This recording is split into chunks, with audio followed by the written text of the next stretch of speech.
Madam अगर हवाई जहाज का इंजन फेल हो जाए तो क्या किया जाए? एयरक्राफ्ट सेकंड इंजन पे फ्लाई करेगा सर। और अगर दूसरा भी फेल हो जाए तो?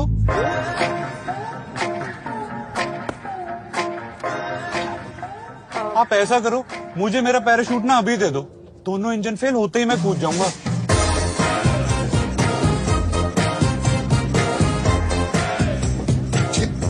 अच्छा ओके ओके मैडम, पैराशूट मत दो, लेकिन इतना बता दो कि हवाई जहाज धप से नीचे गिरेगा या ऐसे पतंग की तरह लहराता हुआ गिरेगा।